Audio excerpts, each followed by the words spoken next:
This is the true story of how the dark void got me during spiritual awakening and why it's coming for you next. I'm in my 50s now, but I was just a kid when the void first contacted me. See, one day we went to school and we were supposed to have a religious studies class. But then we got to the class and it was told that we were going to have a substitute teacher. Now, this substitute teacher was a lovely woman who taught us how to meditate. And piece by piece, she walked us through how to relax each part of our body, our hands, our arms, our legs, our knees, our toes. And I can remember the sensations even now, all those years ago. And what happened as a result of this is the void, this huge expanse of black nothingness, enveloped me. I was mesmerized by this. The fact that through this process of meditation, I'd kind of disappeared. The physical sensations of my body had gone, thoughts had stopped, and there was just this expanse of nothingness. Now, because I was just a kid, I think I was, 10 years old or something, I felt intrigued and curious rather than worried. I didn't really have any fear about it. I was more intrigued by it. That would change, however, in later life. Now, since that time, I then started practicing it on my own to try and get back. I was seeking the void. I was kind of trying to go back to that space, that magical, strange place of nothingness. It actually had a power over me and was attracting me towards it. So in the evenings, particularly as I got older when I was at university, quite often after a night out, rather than, chill out or watch TV, I would go to bed with the express motivation of finding the void, of getting into that void state. And I would repeat the process of relaxing all parts of my body. And eventually, I didn't quite know if it was because of what I was doing or because of the meditation, but most times I would end up in this state where I was just being. There was no sensations, there were no thoughts. I didn't feel that I was the body. It was like an out-of-body experience, like this void had enveloped me completely. But back then, it was really only a sporadic thing, and I was still kind of flirting with it backwards and forwards. And I really just saw it as a state, something that I could chase, a state that I could get into, an experience that I could have. I didn't realize the deeper meaning and the real truth of what I was going to discover until later on. At the same time, while this void state was really only something I was chasing during evening meditations, what I didn't realize is everything I was doing throughout the day, and in fact in my life back then, was to try and fill this void.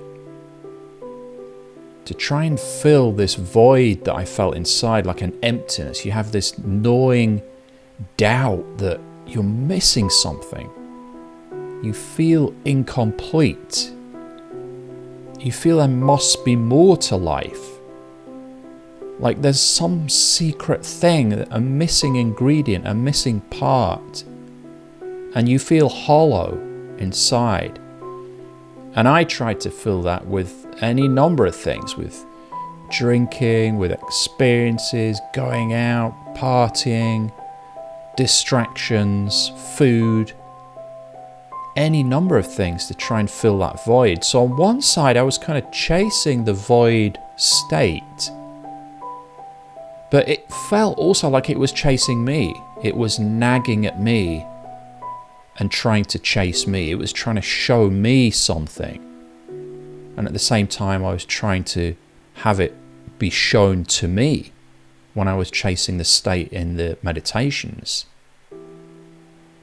But then I realized these things would actually become intertwined. And the truth wasn't really that it was a state or that it was chasing me. It was something different altogether.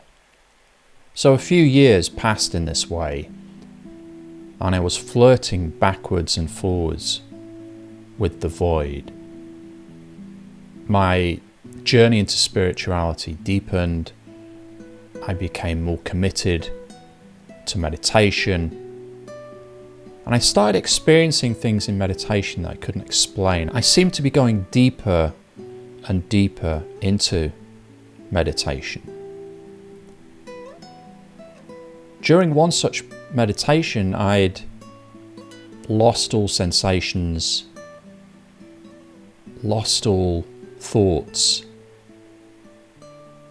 and suddenly what I can only describe as like a rush of stars of energy, which sounds ridiculous, it sounds insane, but it felt like my head had opened. It felt literally like the top of my head had been blown off, the crown of my head, and there was an inrush and an outrush, a simultaneous like beam of energy going in and out of the top of my head up to the universe. It's the only way I can describe it. It was mesmerizing. It was deliriously ecstatic. I was shaking.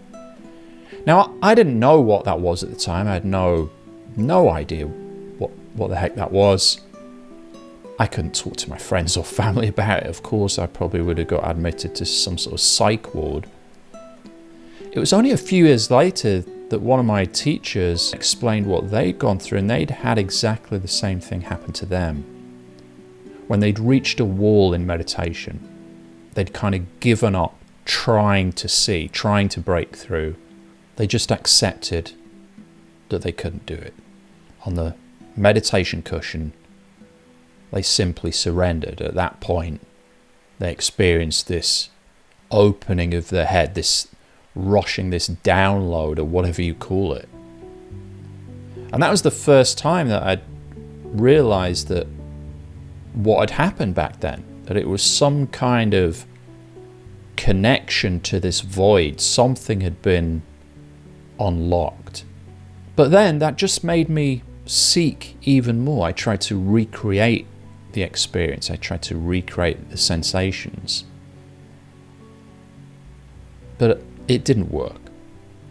And I was still chasing. I still felt this void, this emptiness, like I needed this. I needed to have this certain sensation or experience to validate myself or to complete myself.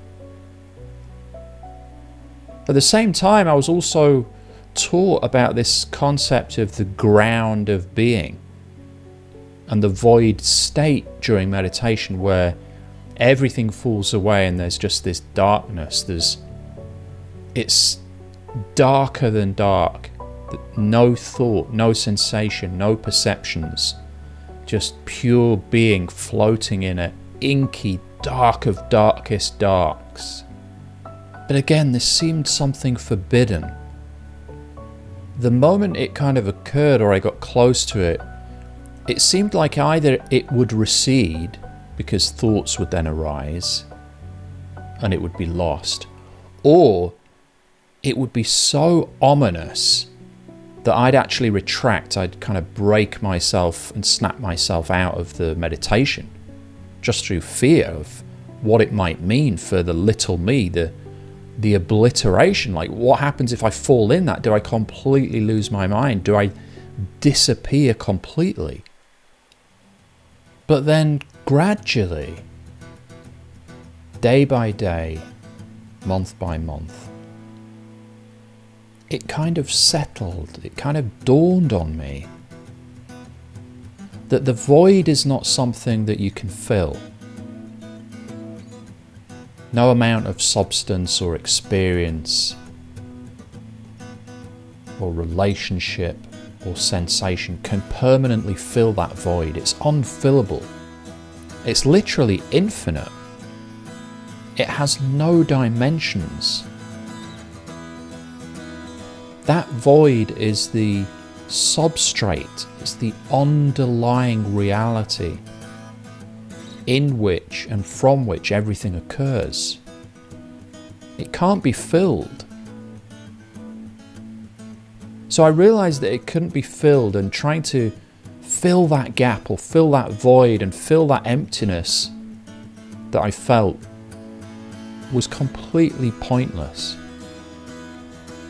And I realized the void hadn't been chasing me all this time, and I hadn't been chasing the void. There weren't two separate things here. The void, this emptiness we sense, this gap we try and fill, cannot be avoided. And it's not something you have to chase or something you have to run away from.